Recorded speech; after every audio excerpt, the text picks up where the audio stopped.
Mon père m'a en fait violée, maintes et maintes fois. Je pense, et selon mes calculs, que c'était au moins 200 fois. Au moins.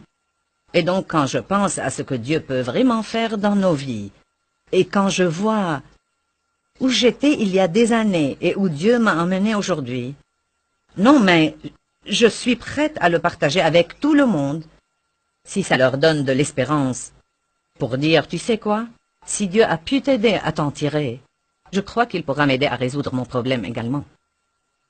Mon père m'a fait subir des abus sexuels, psychologiques, émotionnels et verbaux, d'aussi loin que je m'en souvienne, jusqu'à mon départ de la maison à l'âge de 18 ans.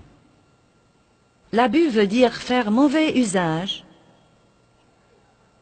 utiliser improprement, épuiser ou gaspiller, utiliser d'une façon qui cause le mal ou les dégâts, traiter cruellement. Peut-être que les gens qui nous écoutent ou qui sont ici ont été victimes d'abus sexuels, émotionnels, psychiques ou même verbaux, mais tous les types d'abus sont préjudiciables. Chaque fois qu'on fait mauvais usage de nous ou qu'on se sert de nous pour un but autre que celui auquel Dieu nous a destinés, c'est préjudiciable. Mon père a fait beaucoup de choses vicieuses. Et croyez-moi aujourd'hui quand je vous dis que je ne vais parler que de quelques-unes. Il y en a certaines qui seraient de loin trop choquantes et crues à évoquer devant une foule comme celle-ci. Il m'obligeait à le regarder par le trou de la serrure, faisant l'amour à ma mère, et j'étais censée lui dire quel effet ça me faisait. Si j'entrais dans une pièce où il était et où il n'y avait personne d'autre, il se touchait ou montrait ses parties génitales, comme si c'était censé m'exciter. Chaque fois qu'il en avait l'occasion, il touchait mes parties intimes, et j'abhorrais devoir entrer dans une pièce où il était. Et je me souviens que quand j'étais à la maison, mon plus grand but était de rester hors de sa portée. Quand il descendait au sous-sol ou au garage pour faire quelque chose, il me disait d'attendre 5 ou 10 minutes puis de le rejoindre, de faire semblant de le chercher, et il m'agressait sexuellement, il me touchait et m'obligeait à le toucher. Je craignais que ma mère n'entre dans la pièce pour l'attraper sur le fait et me blâmer. Quand il sortait en voiture, il me disait de lui demander de me prendre avec lui devant ma mère, et il faisait semblant de refuser, et j'étais censée continuer à le supplier de me prendre avec lui jusqu'à ce qu'il cède. Il montait toute cette histoire pour donner l'impression que ça venait de moi. Moi, évidemment, je ne voulais pas l'accompagner, car je savais ce qui arriverait si je l'accompagnais. Mais je devais faire ce qu'il me disait. Ma mère allait à l'épicerie tous les vendredis matins et je voulais désespérément l'accompagner, mais il m'obligeait à lui demander de me laisser à la maison ou de trouver une excuse pour ne pas l'accompagner. Et ensuite, pendant son absence, il me violait. Quand nous allions nager, je devais lui demander de m'apprendre à nager pour qu'il puisse me prendre à l'eau et de mettre ses mains sur moi. Je ne me sentais nulle part en sécurité quand je grandissais. Je ne pense pas qu'on puisse imaginer les dégâts que ça cause à un enfant, car les enfants devraient se sentir toujours en sécurité. Et je ne me sentais jamais en sécurité, et je sais que beaucoup d'entre vous ont vécu ces mêmes expériences. Pour certaines d'entre vous, on dirait que je raconte votre vie aujourd'hui. Il me demandait d'inviter des filles de l'école pour qu'il essaye de leur faire des choses. J'arrivais à trouver des excuses pour toutes les filles de l'école, mais il a abusé à plusieurs reprises de la fille d'à côté. Elle et moi étions amies et mon père m'a obligé à la prendre à un endroit où il pouvait être seul avec elle. Puis il m'a demandé d'attendre dans un autre coin pendant qu'il lui faisait des choses et j'étais très humiliée et très embarrassée. J'avais honte de moi, j'avais honte de mes parents, j'avais honte de ce qu'ils faisaient. Et quand je suis arrivée à l'âge adulte, j'ai compris le problème de la honte et d'être honteux de votre personne et comment ça empoisonne toutes vos pensées et tous vos actes. Et je suis si reconnaissante que le mot de Dieu dise, au lieu de votre honte, vous aurez une récompense double. Je vous donnerai une portion double.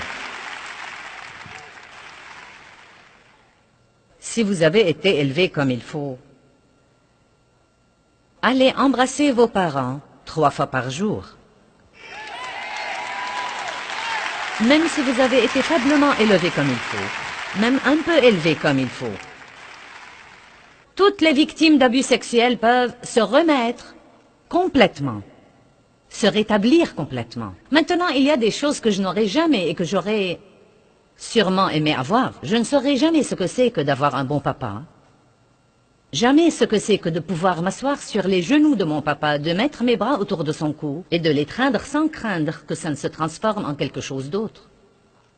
Je ne pourrai jamais, quand j'aurai de la peine, demander à mon papa de prendre un café avec moi pour lui raconter ce que j'endure et pour qu'il s'occupe de moi.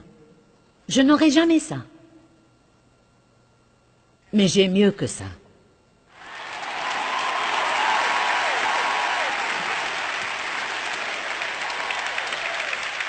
Parce que j'ai une vie avec Dieu et une relation avec Dieu. Et c'est absolument la chose la plus merveilleuse et la plus précieuse au monde pour moi. Je suis heureuse de dire que Dieu m'a donné la grâce de pardonner complètement, à 100% à mon père. Ça m'a pris du temps, mais j'ai pu le faire. Et je lui avais pardonné, mais non pas complètement et totalement. Et je me suis rendu compte de cela quand Dieu m'a demandé, il y a quelques années, d'amener ma mère et mon père du sud-est de Missouri à Saint Louis, et de les rapprocher de notre maison et de m'occuper d'eux jusqu'à la fin de leur jour. Et j'ai pensé, sûrement, tu veux rire?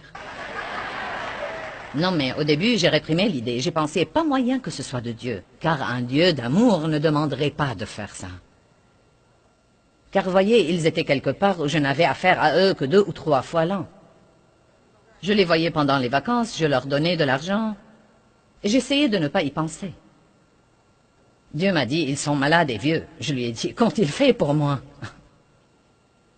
Et savez-vous ce qu'il m'a dit? Tu respires. Ils se sont accouplés, et ils m'ont donné la vie, et... Ah, c'était si difficile pour moi, mon Dieu, j'avais du mal à faire ça.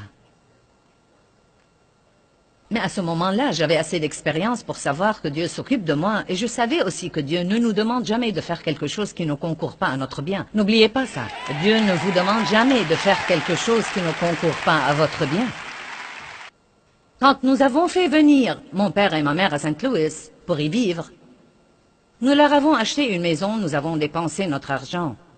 Nous avons dû leur acheter une voiture, nous avons dû leur envoyer quelqu'un toutes les semaines pour leur assurer leurs provisions. Chaque fois que quelque chose devait être réparé, nous devions le faire, nous achetions leurs vêtements. 3 ans se sont écoulés, et il semblait que mon père était loin d'être changé. Et à ce moment-là, il en était au stade où il essayait d'aller à l'église les jours de fête avec nous. Mais il était toujours aussi méchant qu'un serpent. Et le jour d'action de grâce, ma mère m'a appelé et m'a dit « Ton père voudrait que vous veniez, il veut vous parler. Je ne sais pas ce qui ne va pas chez lui, il pleure depuis 3 semaines. » Elle m'a dit « Je pense que je sais, mais vous feriez mieux de venir. » Nous sommes donc allés, Dave et moi, et il m'a dit en pleurant « J'ai besoin de te dire à quel point je suis désolé pour ce que je t'ai fait. » Et il m'a dit « Ça fait 3 ans que je voulais te le dire, mais je n'avais pas le courage, de le faire. » Et il a regardé Dave et lui a dit, à ta place, la plupart des hommes m'auraient tué. Mais tu n'as jamais été que gentil avec moi. Et mon père, à propos, a reçu le Christ ce jour-là, et nous l'avons baptisé 10 jours plus tard. Amen. Et il est mort il y a environ 3 ans. Non, mais cet homme avait changé. Il était devenu un gentil vieil homme. Je pouvais l'embrasser sur la joue sans avoir peur. Et donc, c'était un grand œil au beurre noir pour l'enfer. Où était Dieu dans tout ça? Parlons-en pour un instant. J'ai prié pour que mon père meure, mais je n'ai pas été exaucé. J'ai prié pour que ma mère le quitte et qu'il me laisse tranquille, mais je n'ai pas été exaucé.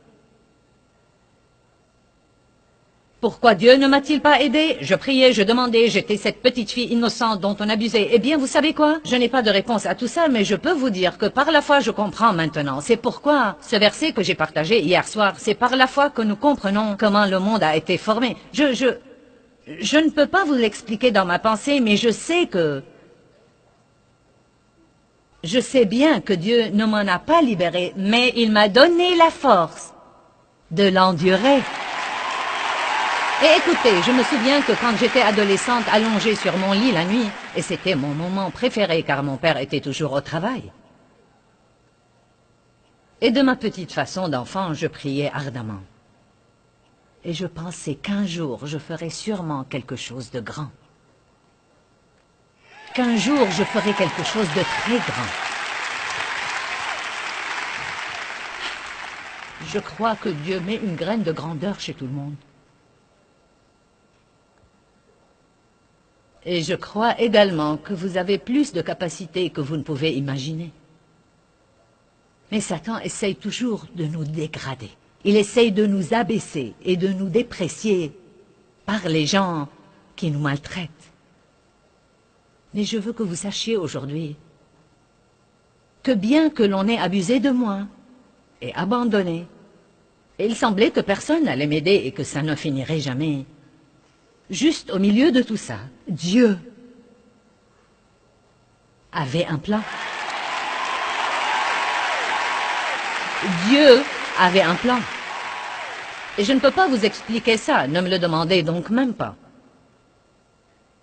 Mais je disais pour des années, bien sûr, j'aurais voulu que l'on n'abuse jamais de moi. Mais Dieu m'a aidé à me rétablir. Et il y a environ 3 ans, j'ai dit ça. Bien sûr, j'aurais voulu que l'on n'abuse jamais de moi. Et Dieu m'a arrêté. Il a dit, arrête de dire ça. À ce moment-là, j'y réfléchis et je me suis dit, et je sais que ça semble fou, mais je suis heureuse que ceci soit arrivé.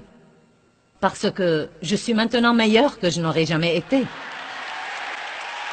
Je ne comprends rien à tout ça, mais je sais que Dieu m'a racheté et qu'il a pris ce que Satan a médité pour me faire du mal et il l'a changé en bien.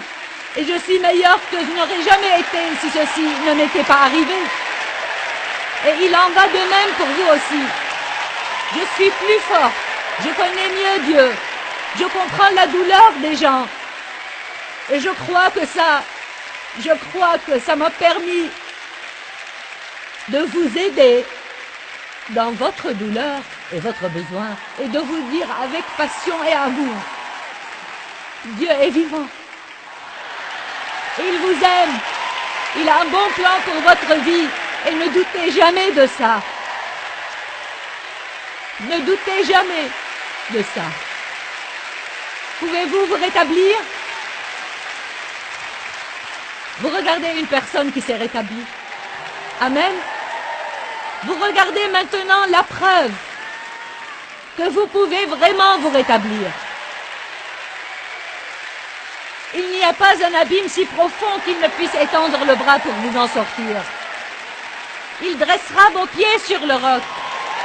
Il vous donnera une vie merveilleuse. Il vous donnera un diadème au lieu de la cendre, une huile de joie au lieu du deuil, un vêtement de louange au lieu d'un esprit abattu. Il fera de vous des arbres de justice, une plantation de l'Éternel pour servir à sa gloire. Et il vous donnera une bénédiction double au lieu de vos problèmes précédents. Allez, louez Dieu.